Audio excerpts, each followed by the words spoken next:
नमस्कार, स्वागत है आपका एस्ट्रोटेबल.com पे। और ग्रहों के गोचर की श्रृंखला में जो कालचक्र की नवी राशि है धनु राशि, इसका कैसा गुजरेगा आने वाला दिसंबर महीना, उस पर आधारित ये वीडियो है। और एक बड़ा गोचर हुआ है बृहस्पति का, जो कि 20 नवंबर को ही हो चुका है और लगातार अब ये 12 अप्रैल तक आपके तृतीय भाव में कुंभ राशि में रहेगा। इसके पहले ये शनि के साथ नीच राशि में अपने था, यानी मकर राशि में था, लेकिन अब ये जो है चेंज हो गया 20 नवंबर को, लगातार 12 अप्रैल तक आपके तृतीय भाव में कुंभ राशि में रहेगा। और कहा जाता है जहाँ जहाँ बृहस्पति की दृष्टियाँ हैं वो ज़्यादा तेज़ी से आगे बढ़ती हैं, उनका फल ज़्यादा मिलता है, क्योंकि बृहस्पति उनके फलों में वृद्धि कर देता है।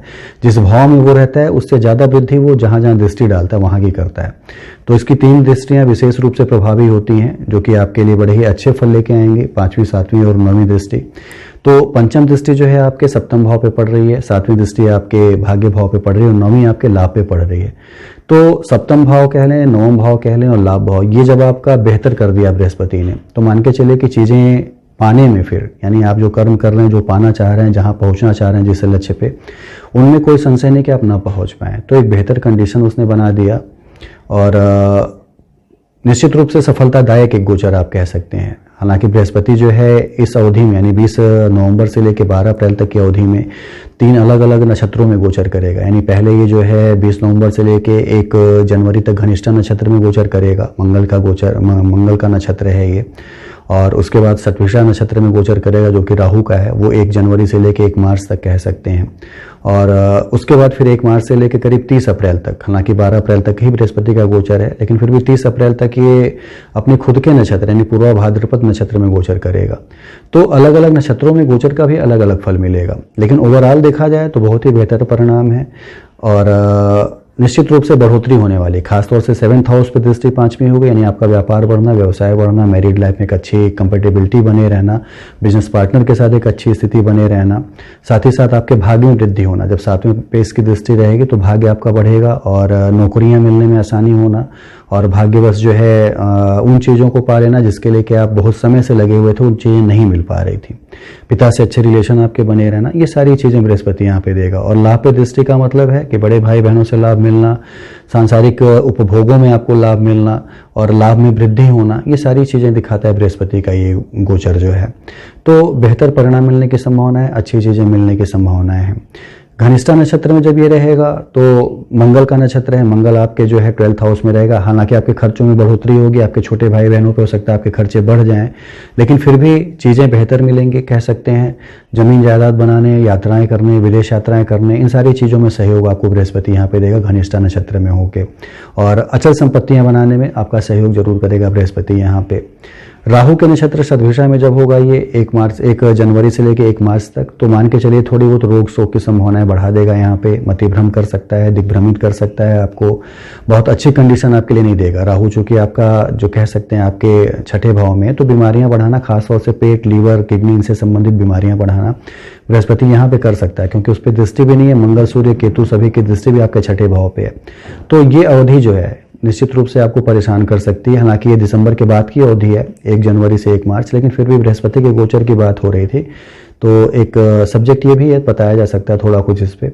तो इस अवधि में जरूर सावधान रहिएगा जबकि बृहस्पति राहु के शतभिषा नक्षत्र में गोचर करे। इसके बाद बृहस्पति जो है वो 1 मार्च से लेकर करीब करीब 30 अप्रैल तक जो है ये अपने खुद के नक्षत्र यानी पूर्वा भाद्रपद नक्षत्र में गोचर करेगा। बहुत ही विशेष, बहुत ही अच्छे परिणाम देगा, इसमें कोई संशय नहीं है।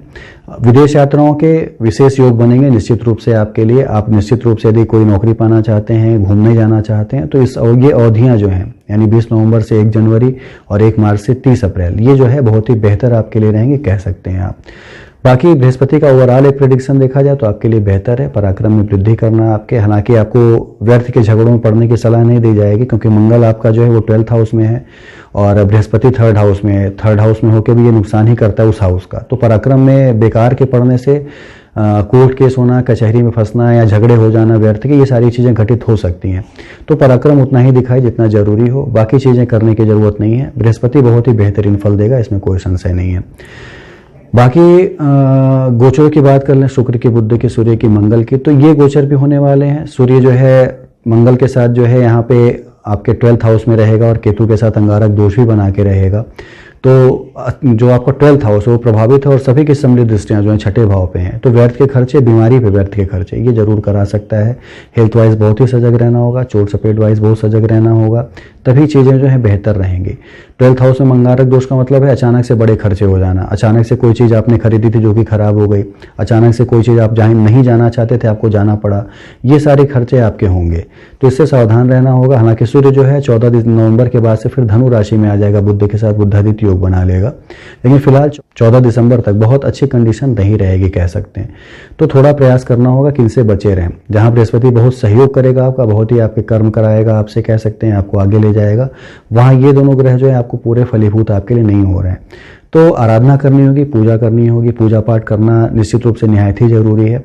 और ख़ास तौर से कलयुग में शनि और मंगल के दोष जो है दूर करना बड़ा ही ज़रूरी हो जाता है, क्योंकि ये दोनों दोष ऐसे होते हैं जो कि आदमी का जीवन जो है वो उस पर ब्रेक लगाते हैं कह सकते हैं, या उनके कार्यों में ब्रेक लगाते हैं। तो इनकी आराधना जरूर करें। और चेंज होने के बाद जो है सूर्य और बुध का बुधादित्य योग जब बनेगा आपके खुद की राशि में, तो निश्चित रूप से शानदार एक फल देगा। और बुध आपकी कुंडली में यदि अस्त न हो, हालांकि आपके 7th का और आपके 10th का लॉर्ड होकर आपके केंद्र में रहेगा और पूरे करीब करीब दिसंबर भर रहेगा, तो मान के चलिए कि बहुत ही अच्छा संयोग देगा, खासतौर से 14 के बाद जबकि सूर्य भी इसके साथ आके बुधादित्य योग बना ले, तो बहुत अच्छी संभावनाएं रहेंगी, बहुत अच्छे फल मिलेंगे। और कह सकते हैं कि एक कंपेटिबिलिटी हो जाना और हेल्थ अच्छे रहना, ये सारी चीज़ें होंगी। लेकिन 14 दिसंबर तक हेल्थ को लेकर विशेष सावधान रहें आप, थोड़ी परेशानी होने की संभावनाएं बढ़ जाती हैं। शुक्र शनि की बात करें तो शनि जो है आपके 2nd हाउस में है, अपनी खुद की राशि में, अचल संपत्तियां जरूर बनवाएगा आपकी, जरूर आप में एक कहते हैं कर्म और न्याय दोनों का देवता होता है, तो आपको वहाँ से जाते जाते निश्चित रूप से कुछ न कुछ एक ऐसी चीज़ देके जाएगा जो कि आपके लिए बड़ी ही ज़्यादा फलीभूत हो, बहुत ही ज़्यादा आपको आने वाले समय में फायदा करें। शुक्र का भी यहाँ पे आ जाना यानी आप व्यय करेंगे, खर्चों पे आपके व्यय खर्च होंगे, आपके व्यय होंगे आपके, तभी आप कोई चीज़ खरीद भी पाएंगे। तो शुक्र शनि जो है आपको व्यय करा के कोई ना कोई अच्छी चीज़ें जरूर देंगे।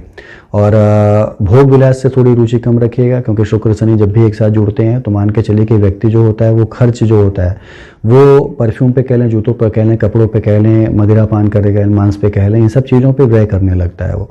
तो इस पे एक विशेष फोकस करना है कि इन सब चीज़ों से आप बचे रहें। नहीं करते हैं तो बेहतर है, करते हैं तो इन चीज़ों में कमी लाइए, क्योंकि ये चीज़ें आपको नुकसान पहुंचा सकती हैं।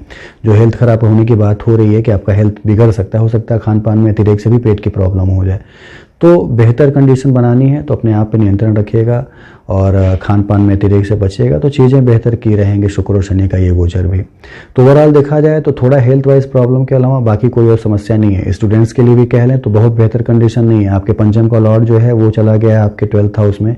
मन पूरा लगाइए, दिमाग पूरा लगाइए, तभी चीज़ें मिलेंगी।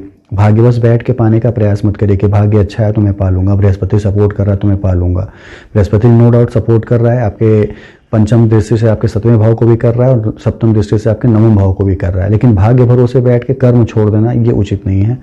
कोशिश जरूर करिए, जितना कोशिश करेंगे उतनी बेहतर जगह जाएंगे, कम कोशिश करेंगे तो कम चीज़ें मिलेंगी। तो कोशिश ज़रूर करिए स्टूडेंट्स, तभी नौकरी भी मिल सकती है आपको, आने वाले समय में जॉब अच्छी मिल सकती है, जो पाना चाहते हैं वो पा सकते हैं। तो प्रयास जरूर करिएगा। बाकी हेल्थ वाइज मैंने बता ही दिया, पारिवारिक जीवन आपका बेहतर रहने की उम्मीद है, धन संपत्ति में वृद्धि के योग ही हैं आपके, तो कहीं से कोई गोचर बहुत खराब नहीं है। हेल्थ पे पूरा दी फोकस करते हैं, खान पान से आप बचे रहते हैं, तो बेहतर कंडीशन है। आने वाला दिसंबर महीना जो है बेहतर गुजरेगा। पूजा पाठ करने तो मैंने पहले ही बताया कि मंगल शनि की आराधना जरूर करनी चाहिए, हनुमान जी की आराधना करिए। हनुमान जी ही मंगल शनि और राहु केतु के दोषों का शमन करते हैं। रोज जाइए मंदिर, नहीं जा पाते तो मंगलवार शनिवार ही जाइए, लेकिन जाइए जरूर। उनके बजरंग बाण का पाठ करिए और यदि हो सके तो हनुमान अष्टक का पाठ करिए। ये जो भी चीज़ें जो आपको आसानी से याद हो सकें पाठ जरूर करिए। और दिए जलाना, ये सारी चीज़ें करने से हनुमान जी अतिशीघ्र प्रसन्न होते हैं, कलयुग में जीवित देव माने जाते हैं। तो आपके आत्मविश्वास में वृद्धि होती है, आपके आत्मनिर्भरता में वृद्धि होती है। ये सारी चीज़ों में वृद्धि होने से निश्चित रूप से आप एक प्रगति के पथ पे भी अग्रसर होते हैं। तो ये सारी चीज़ें करिए। बाकी शुभकामनाएं हैं आपको। आपके कोई सवाल हैं, आपकी नैसर्गिक कुंडली से कह लें, आपके गोचर कुंडली से कह लें, तो जरूर पूछें आप, समय के साथ उसके उत्तर आपको दे दिए जाएंगे।